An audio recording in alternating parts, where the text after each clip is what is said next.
So there's a difference, it sounds like, between producing Christian work for the public and proselytization. Yeah, it's not proselytization. It is promoting what is good, beautiful, and true. You're saying that is a universal human desire. That is a universal human desire. Welcome to the Singing, Dancing Catholic, where we talk about music, theater, dance, media, and performing arts from the Catholic perspective. I'm James Mark. The Singing, Dancing Catholic is the official podcast of Oratorio, St. Louis's only urban center for Catholic cultural and performing arts. Located at St. Francis de Sales Oratory in Fox Park, St. Louis. The mission of Oratorio is to enrich with performing arts the shared effort to keep Fox Park a beautiful place to live. For information on cultural events, concerts, dances, music lessons, and how you can participate, visit oratoriostl.com. And now, about today's guest.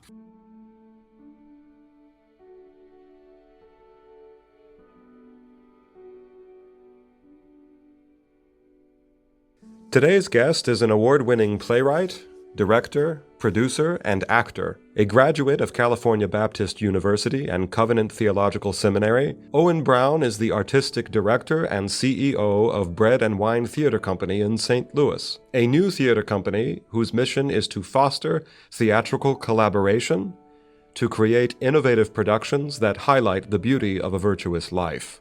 Owen's work includes First Person Shooter, which won Drama of the Year in the St. Louis Fringe Festival, Thomas Jefferson's Notes on the Murder, and The Long Christmas Dinner. In addition to directing existing works, Owen has also written original plays, including The Time of My Life and Injured? Call! Owen wrote the first ever comparative analysis of The Long Christmas Dinner play script and libretto, Time, Death, and the Bayards, the publication of which is forthcoming shortly. He has also written an original Vacation Bible School curriculum and is in the process of developing it towards publication.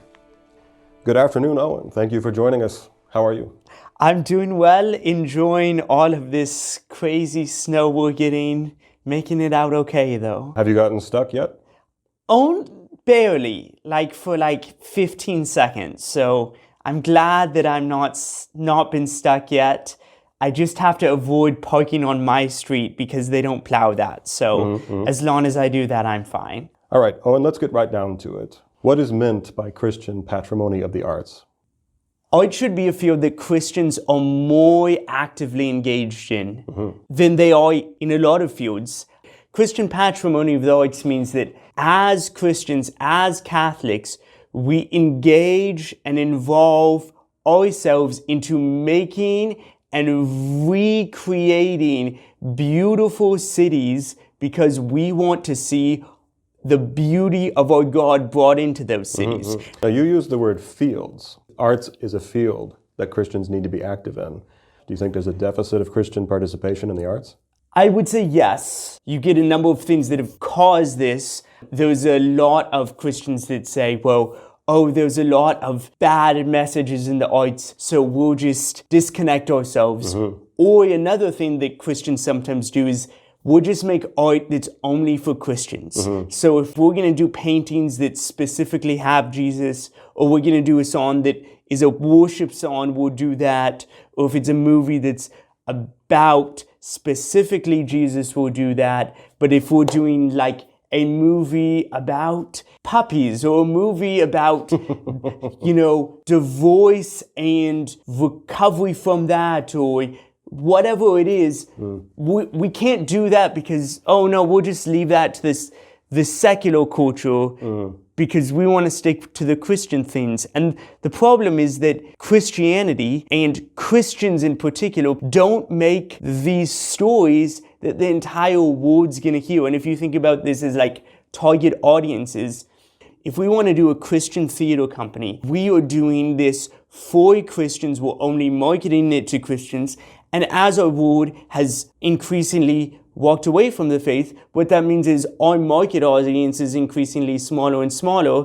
And so the vast majority of art, what you're going to see on Netflix and Amazon Prime and all of that, is not made by Christians, nor are Christians telling their children, hey, you could aspire to make good movies and get them on Amazon. So two words you used to unpack there. One was walk away, the other was withdrawal.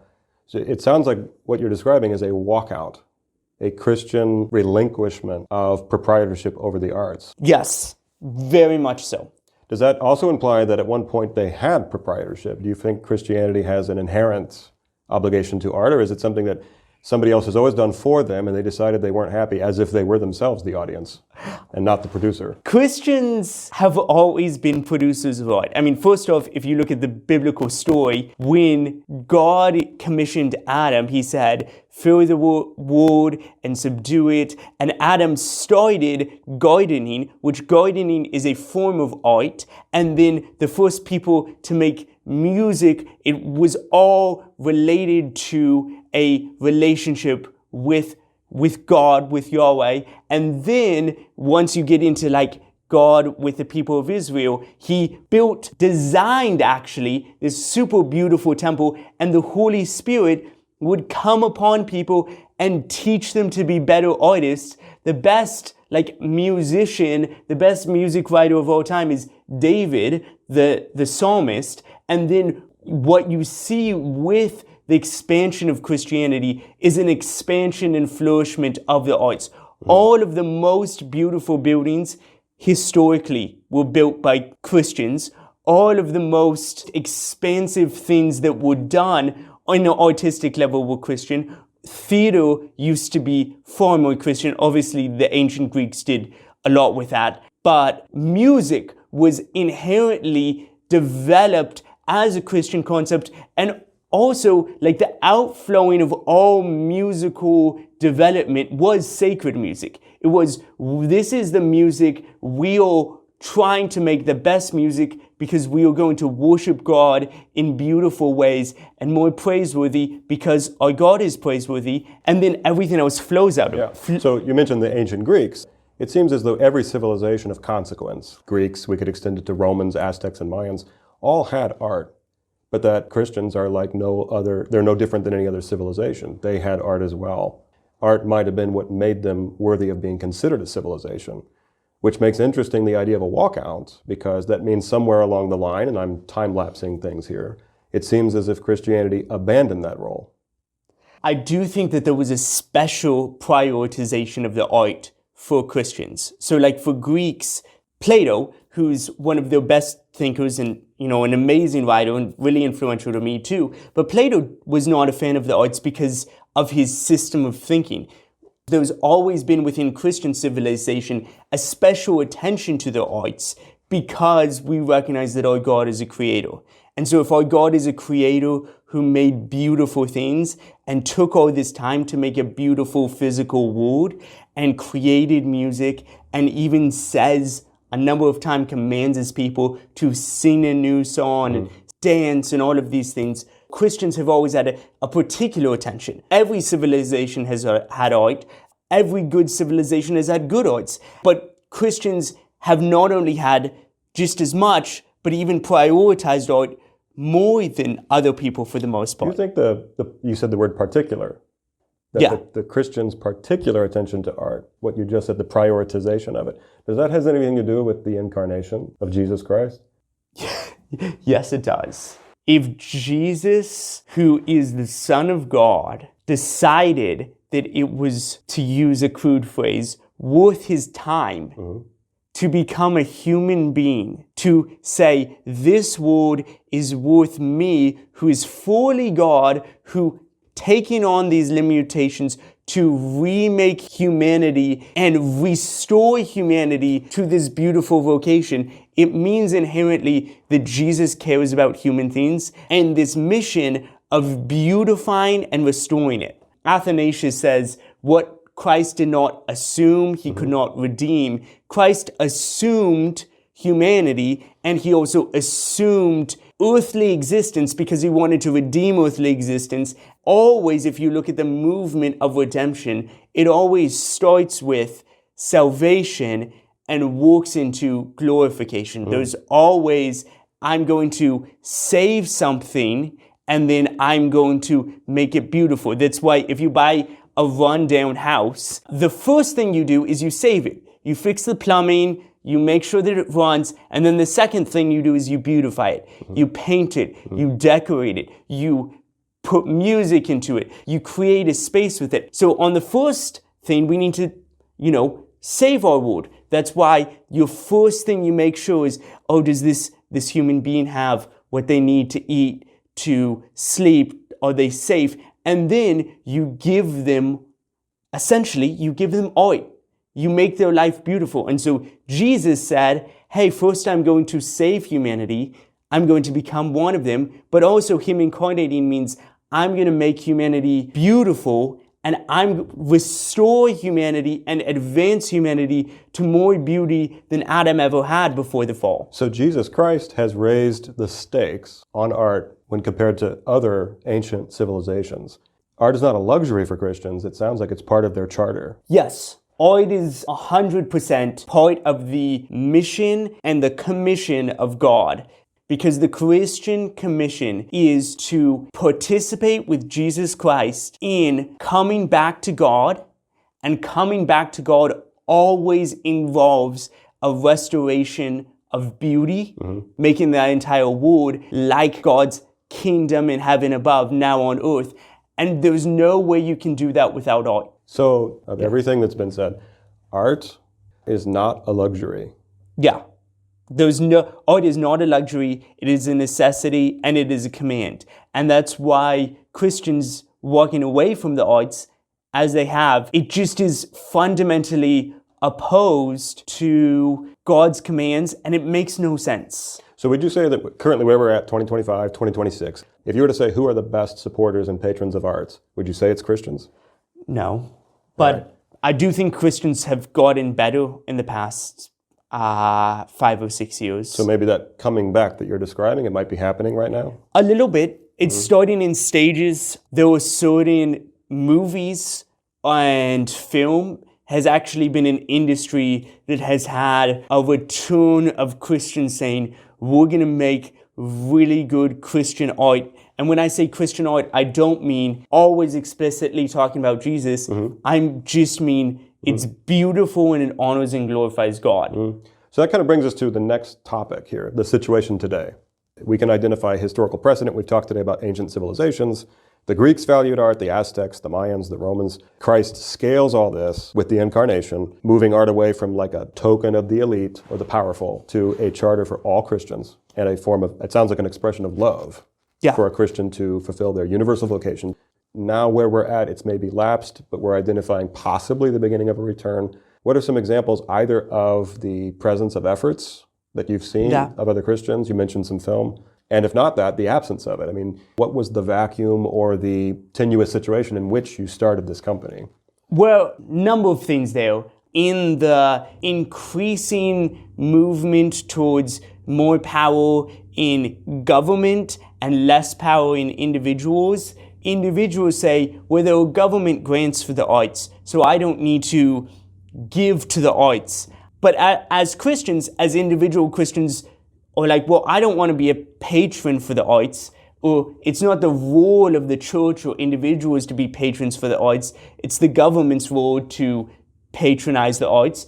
Well, the problem is the government has already said, for better or for worse, we're not going to patronize Christian art. We're not going to support Christian art.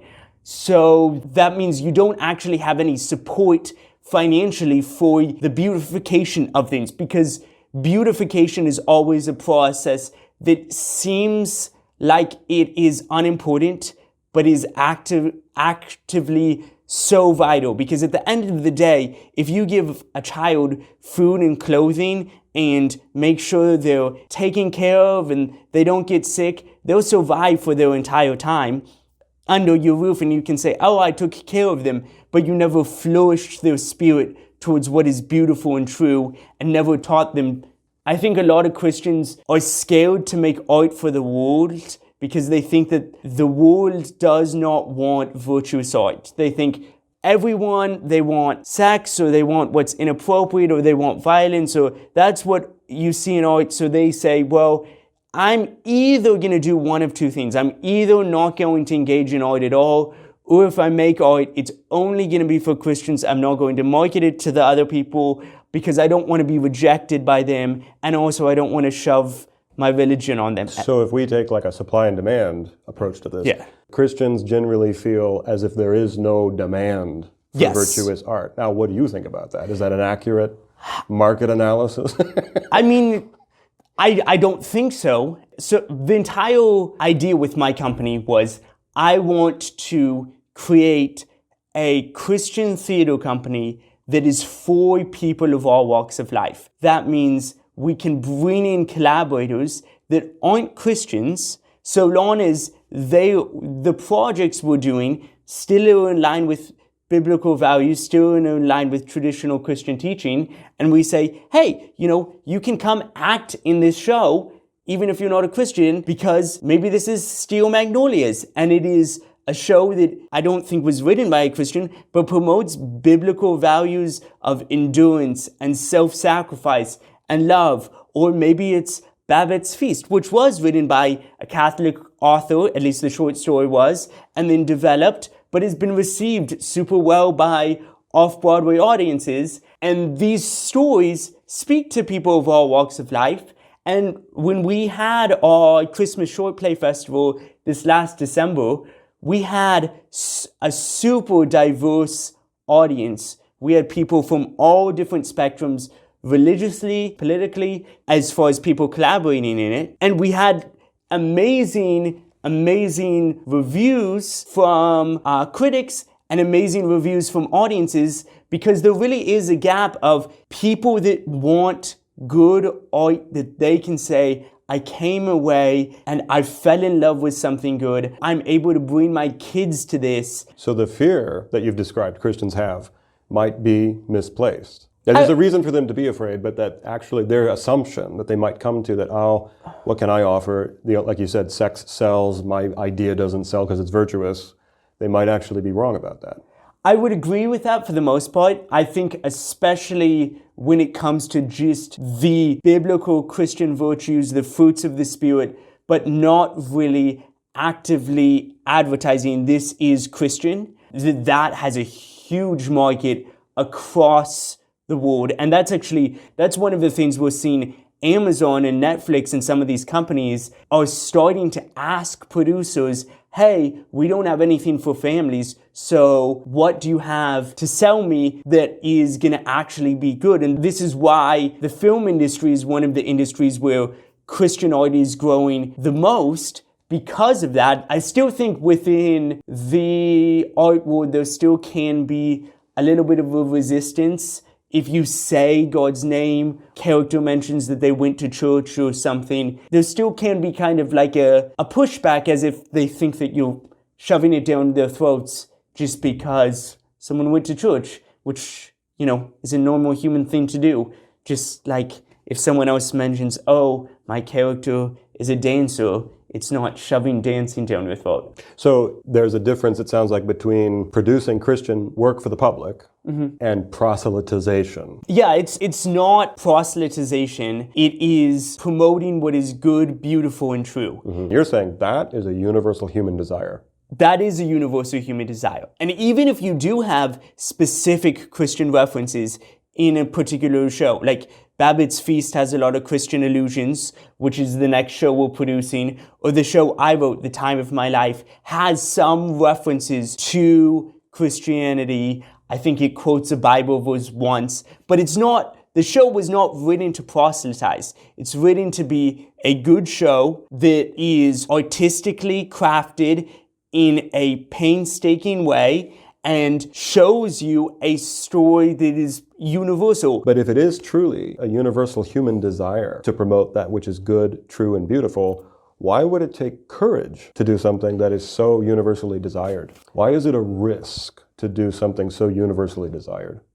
Art is inherently a risk, because art entrepreneurship means you are trying to sell someone or give someone something they don't need at a basic human need level. They need it at a ontological level. They need it for fulfillment long-term fulfillment of what is better for themselves and their society.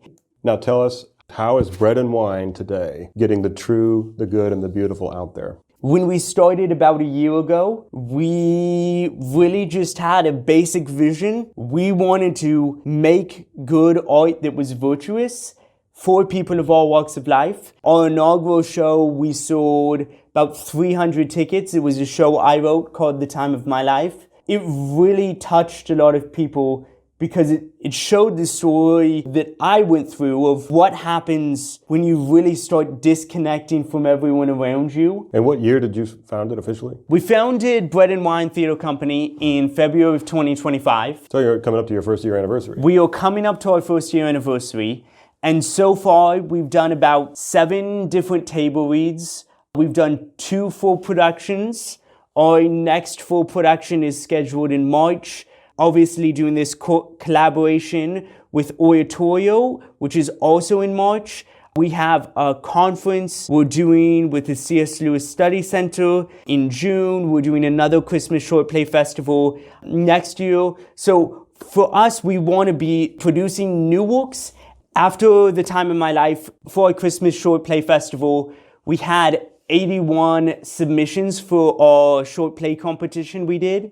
And with those plays, what we were able to do is really inspire a group of writers and say, hey, we will actually be a company that will produce these shows you write. You don't have to include any of the stuff that authors typically think, oh, this is what companies want. They want things more extreme, more raunchy. We're just going to produce good shows. And so you can write a good, clean show, and here's a place for it. We were able to produce a show called The Last Mall Santa by Michael Cox, which was just an awesome show about this mall Santa reflecting back on his life and about the shame of his own failed parenthood and how consumerism had taken away all of the Christmas magic that he was used to. And was this an original? This was an original piece. The other one, Baked Alaska by Kelly Lynn Wooden, was also an original piece.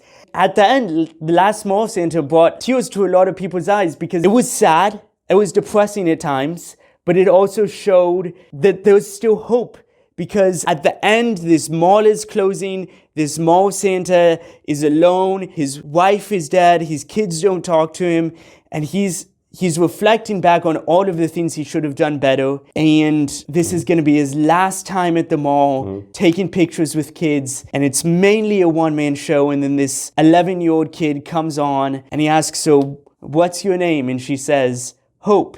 And then there's this beautiful moment where even though he did all of these things wrong, even though he could have done all of these things better, there's still hope. Mm-hmm. And like Baked Alaska, it's all of these people that they made some bad choices, but then they are actually finding redemption through self-sacrifice. You know, the Long Christmas Dinner, which was able to tell the story of there's time, there's death, these things are unchangeable, and yet there is eternity and an eternal hope that runs throughout that. And who wrote The Long Christmas Dinner? That's Thornton Wilder.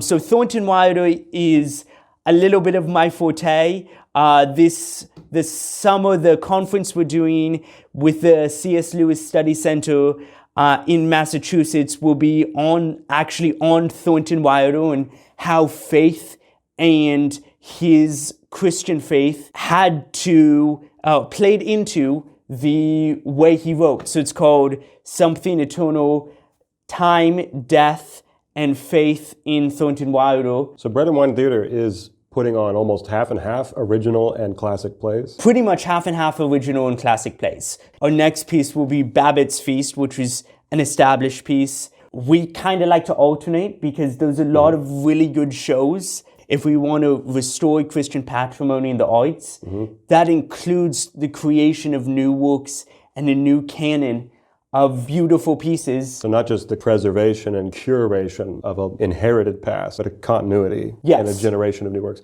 Who else is doing this, if anybody?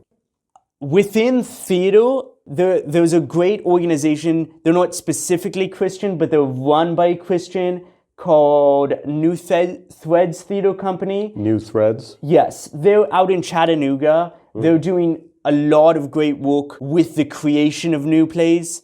I will say with a lot of theater is still one of the more resistant to the Christian faith. So I don't know how many other companies are doing what we're doing. I don't myself know of any. I mean, you are truly a trailblazer here. You mentioned that art is inherently a risk because you're selling something people don't need. So you are a risk taker. You're a trailblazer. There might not be other companies doing this today, but I think give enough time, there's going to be people who follow you, who imitate you. You're going to start a trend. And that's why I think it's remarkable. That's why I wanted to bring you on today. Owen, thank you for joining us. Thank you. It's very inspiring seeing what Oratorio is already doing with music and also with cultural restoration in general, because that is what we are wanting to do specifically in the theatrical realm. The mission of Oratorio is to enrich with music the shared effort to keep Fox Park a beautiful place to live. For information on cultural events, concerts, dances, music lessons, and how you can participate, visit oratoriostl.com. Thank you for listening.